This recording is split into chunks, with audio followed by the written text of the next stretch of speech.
Hello, I'm Brian Beaulieu, CEO, Chief Economist of ITR Economics, and this is a special message letting you know about a change in a forecast.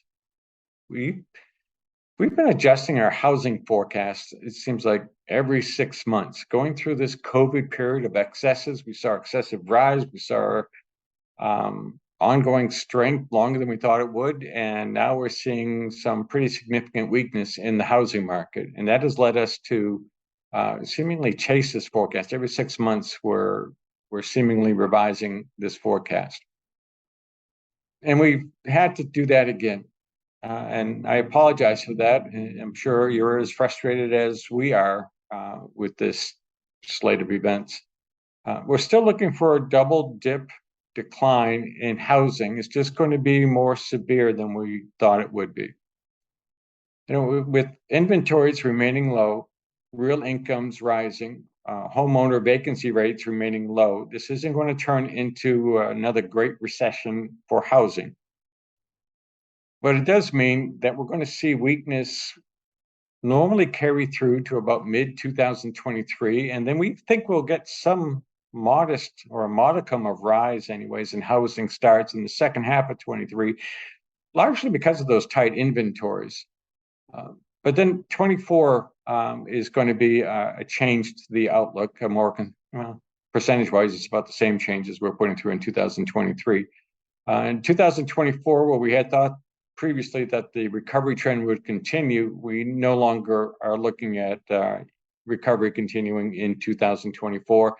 And we can largely lay that off to the inverse yield curve, which we now have upon us. It's going to cause difficulties to linger on or come back again to hit this particular market in the second half of 24 and probably linger on through 2025. There's a trends talk recently we have done that talks to this point about the inverse yield curve and how it is worse than we have anticipated, worse than we've ever seen before in the annals of modern economic history. And that's something to contend with, and it's clearly impacting the housing market.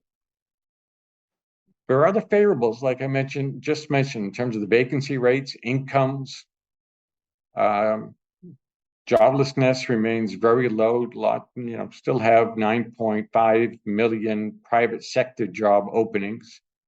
But on the downside, you have the consumer that is draining their income. That's a relatively rare event, and it is not a good sign for the housing market. And we have the inverse yield curve, which means we're no longer looking at just an interest rate phenomena. It's more than just interest rate sensitivity impacting housing now.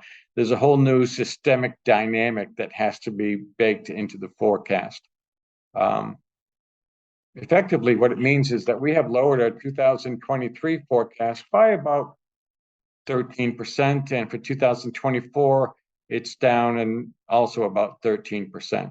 I think the biggest change you're going to feel, though, is in the direction. For 2023, we had been saying essentially a flat year relative to 2022, and now we are saying 2023 will be down 9.4%. For those of you who subscribe to the ITR Trends Report, you'll see that in the Trends Report page being released shortly.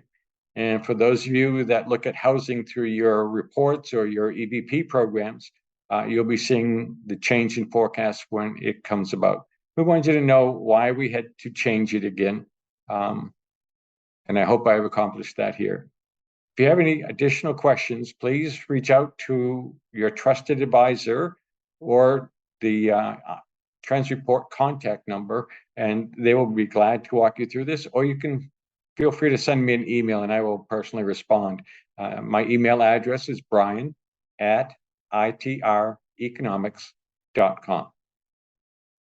Thank you very much for listening, and we will continue to watch the situation very, very closely as we go through some more COVID echo extreme behavior.